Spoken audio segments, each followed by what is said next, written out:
Hello, everyone. Everyone good? Um, Sorry, I'm not very used to speak with a microphone. I hope it should be okay. My name is Nixiwaka.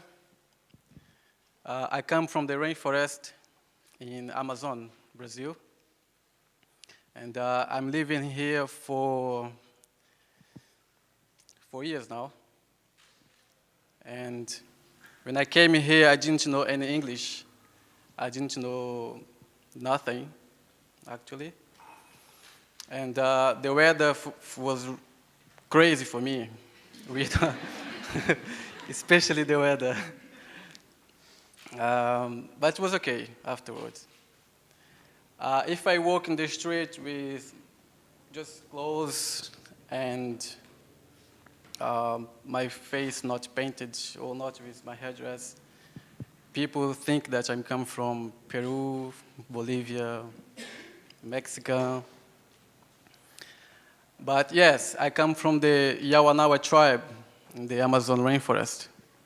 I'll just put my headdress.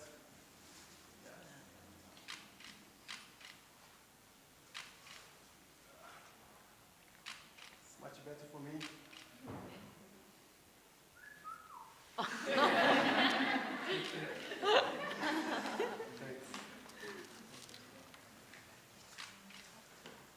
Yes.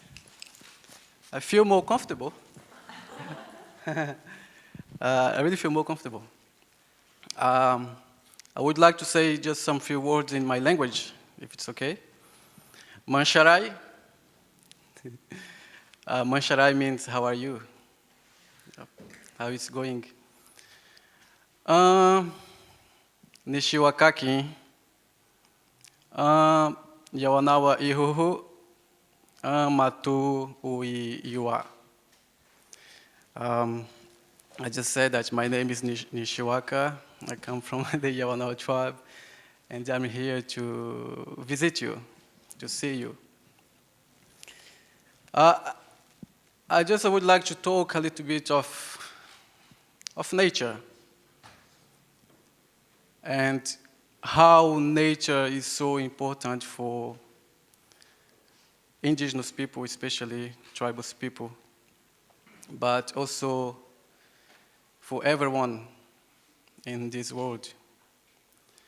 If we think really deep, I think everyone will feel something that where you came from and what this world look like now. Many things has changed all over the world.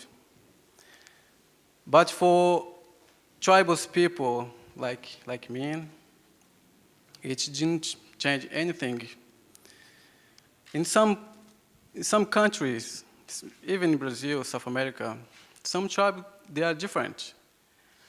They know the language, for example, Portuguese or any other language. Some of them, they lost the language, they lost their culture, tradition.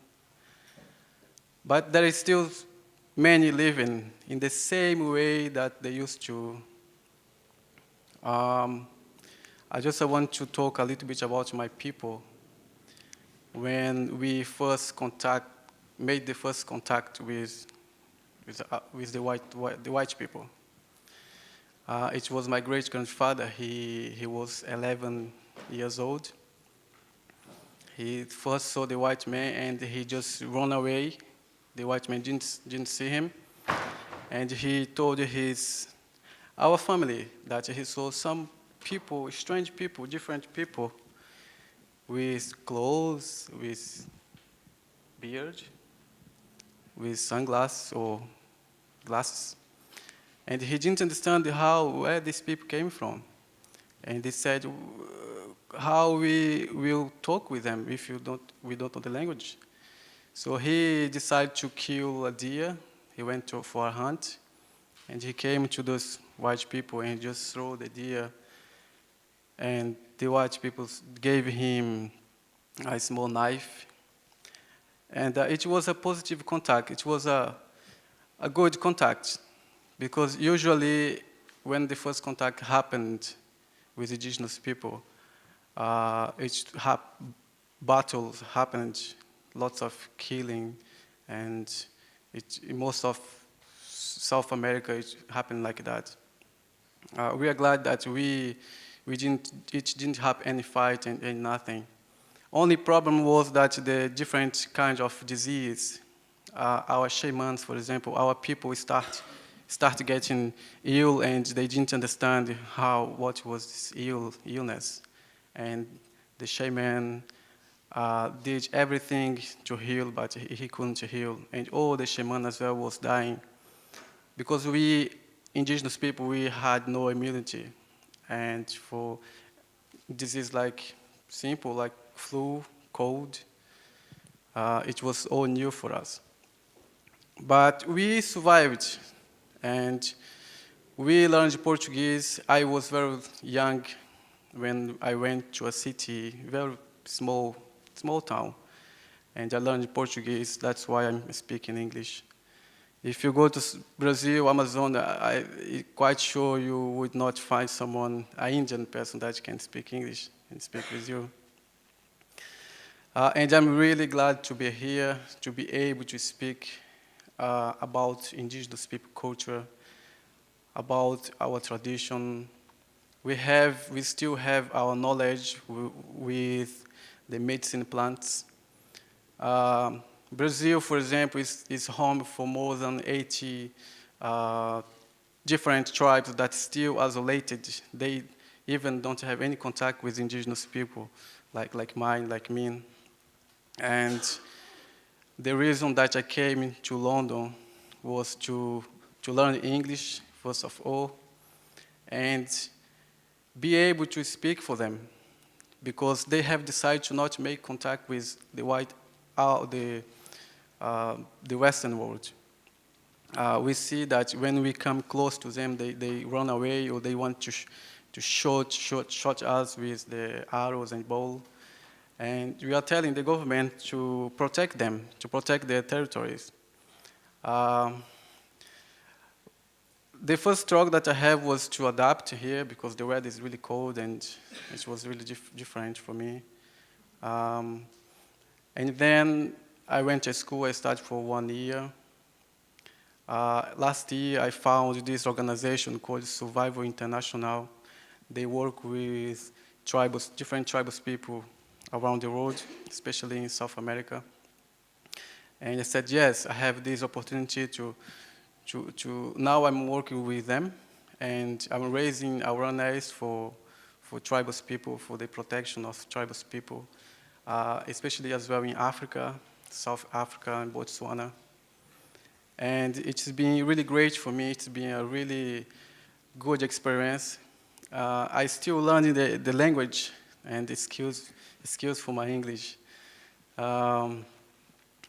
We still practice our culture.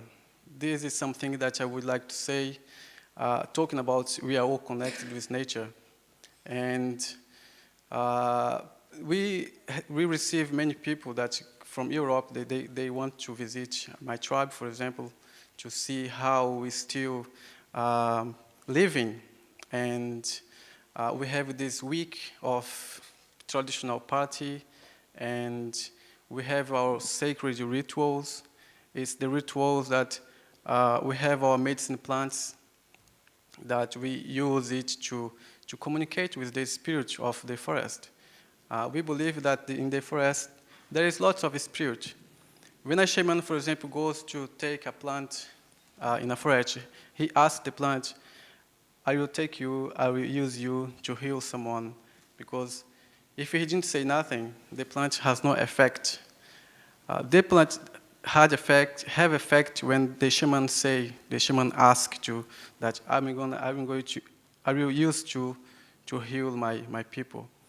And right now, our forest has been disappearing because of many big projects of government, for example, mining, and logging.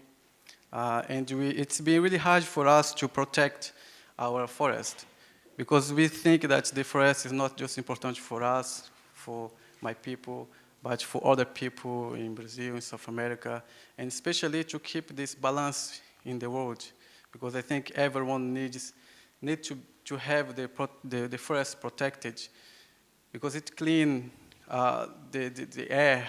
It's a pure air for us to breathe. I was really sad when I found out the climate change, and the climate change is.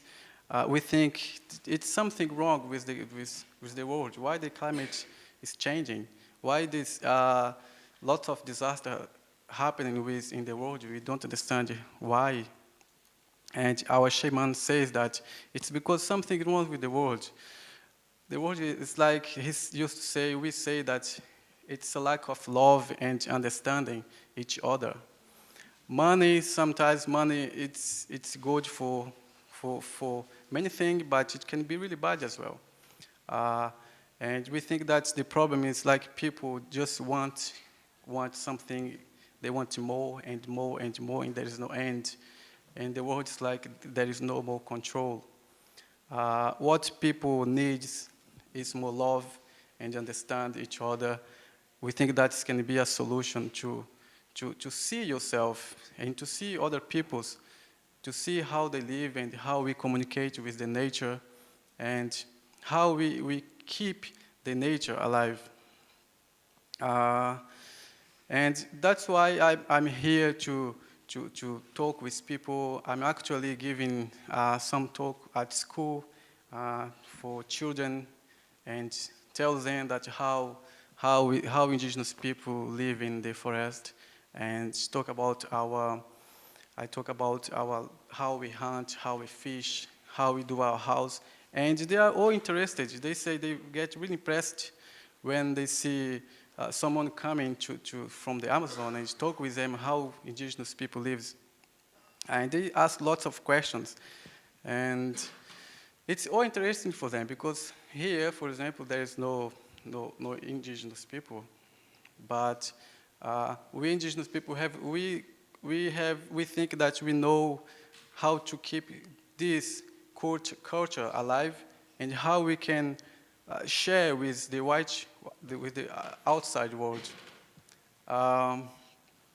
And the international community, for example, the public, it was something that I found really interesting, was that people from here, from out of Brazil, most of them, I can say, they really care about the preservation of the nature and the preservation of different cultures, indigenous people.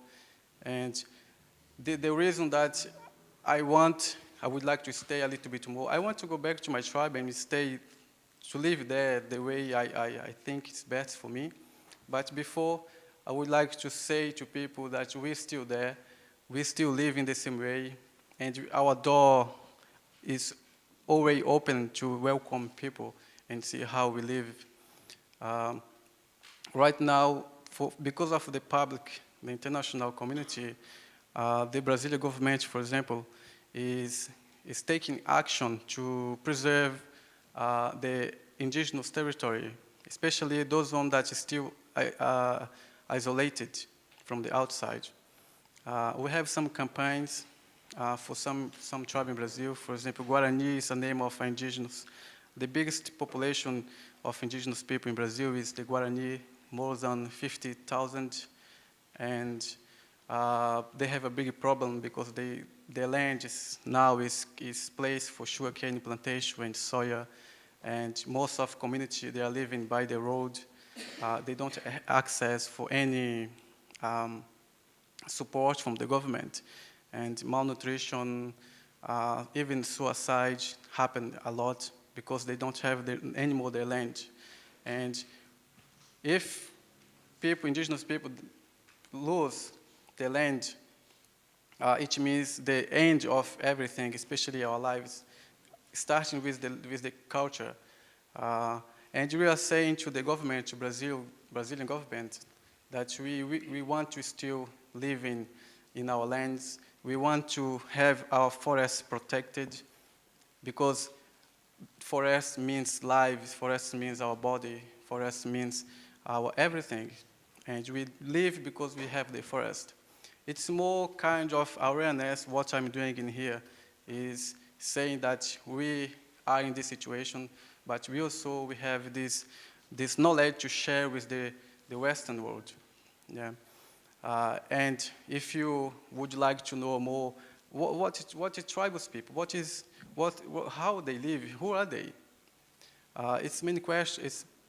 There are many questions that people would like to know, and I would like to tell you, if you would like to know more about tribal people and how they live, the importance of the rainforest for them is to mainly visit our website, survivalinternational.com, and they work with indigenous people.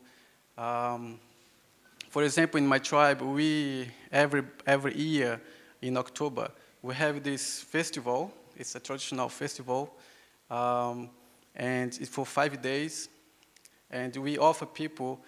We have lots of different kinds of games, and during the night we practice our rituals, sacred rituals.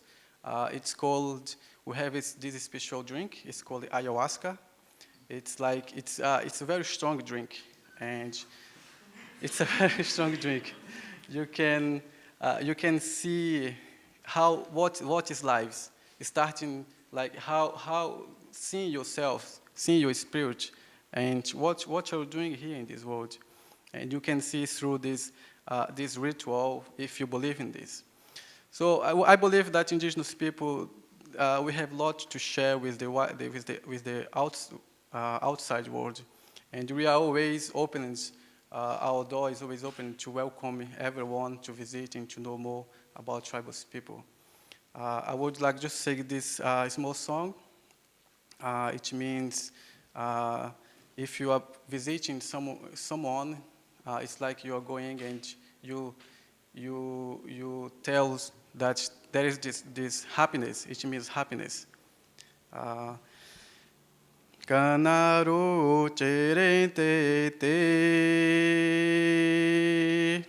Kanaru cherete te, Ato no ma,